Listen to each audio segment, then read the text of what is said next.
So I've been getting a lot of emails. Let me straighten this camera out here. It's bothering me here. I've been getting lots of emails about, I don't have much food in the house. Where can I get some food? And you know what? When you get 50 emails, you can't respond to every last email. But finally, I got one from my own family member, my brother.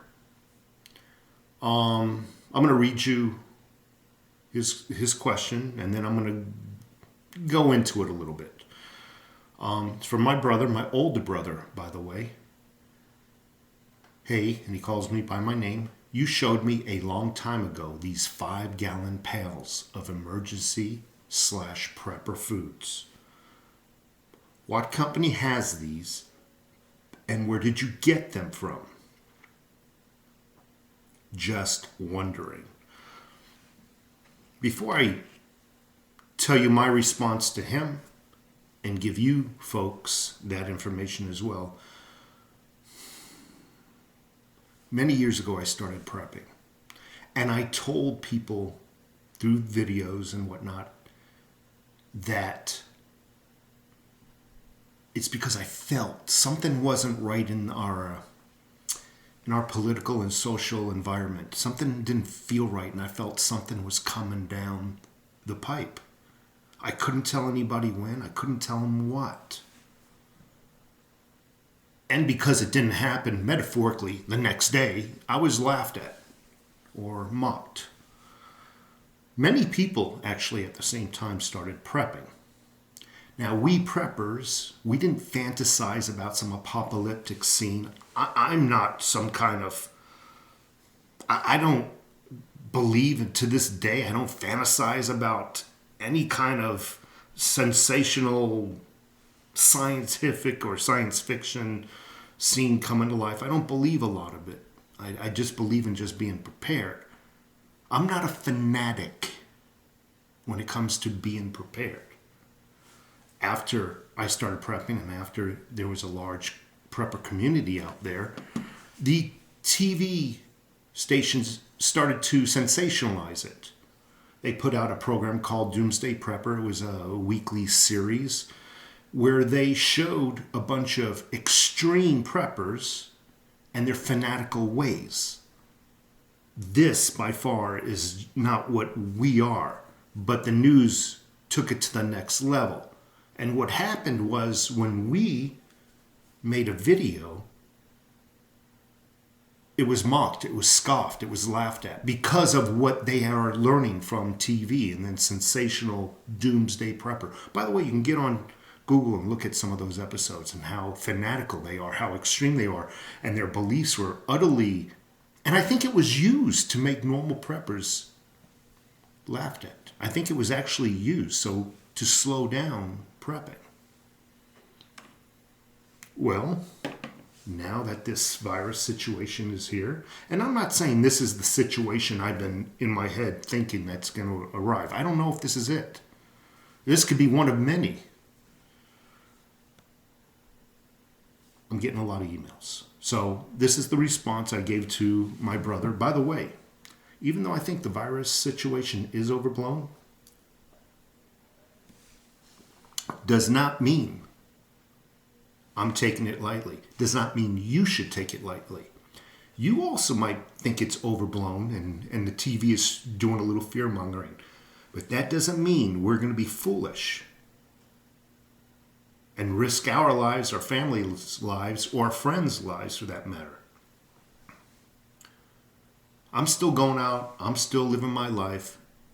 I'm taking a few precautions. I'm cleaning my hands. That sort of thing. I'm sitting here right now. I'm flushing my body with some emergency vitamin C. I'm taking multivitamins. So don't get me wrong where I don't want to start getting emails saying, oh, you're just telling people to live foolishly. No, I'm not. I believe it's overblown. I think it's a lot of fear-mongering going on. Yes, I'm seeing the statistics of deaths rise. I still think what I think. But I'm still not being a fool, and I'm taking precautions. So one of the responses I gave to my brother, and I'm giving it to you folks out there who are lacking in food. For First of all, his question was directed at pails of emergency food, so I wanted to direct my answer to that question first.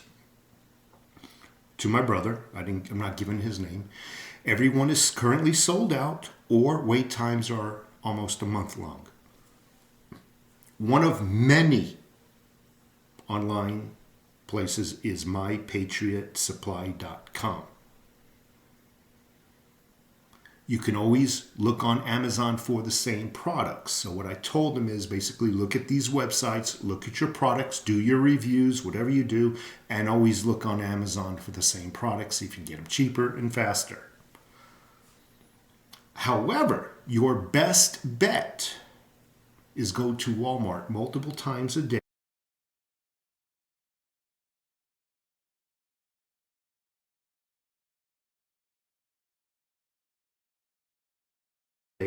to stock up. And I mean to stock up, to scavenge what they have left.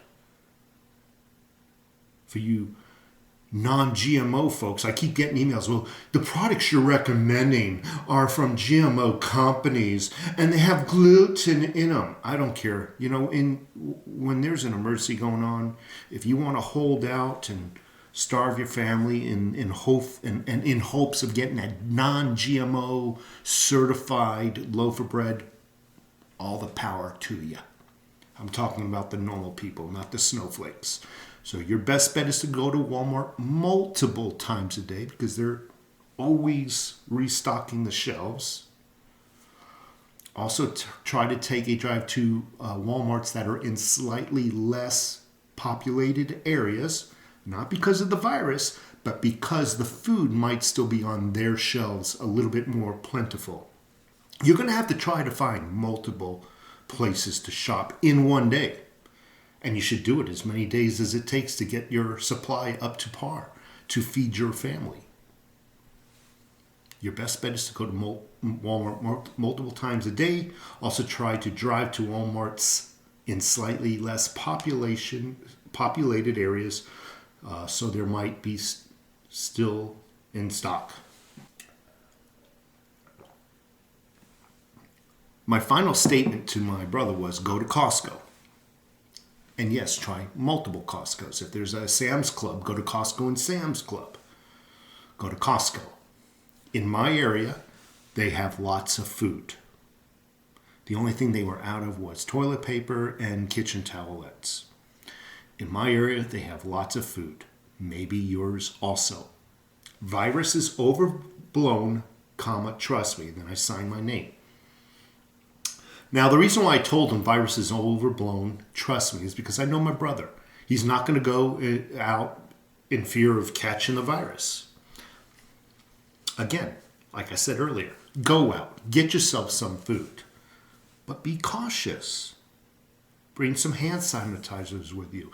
Wipe down the grocery cart, that sort of thing. I'm not saying being a fool, even though you might think it's overblown. The key word is might. Don't be a fool. And that's what I'm hoping my brother does. You either get food or starve. You might have to take some risk in getting food. Especially the harder times get, folks, the more you might have to risk to feed your family. After all, you are the man of the house. Just prevent yourself from catching something and bringing it home. It's either that or they starve. So, okay, they die from the virus or die from starvation. But again, they catch the virus. It's like a flu. It goes away in a week or two. If they have some underlying condition, yes, perhaps they can pass away. You're going to have to make your own judgment calls. You're going to have to weigh the odds and see what's advantageous for you and your family. Anyway, I got to run. There's a lot of food out there. The shelves are kind of bare, but there's food out there. Just go up and down the shelves and start grabbing food, whether you like it or not. It still will feed you. Take care. Non-GMO.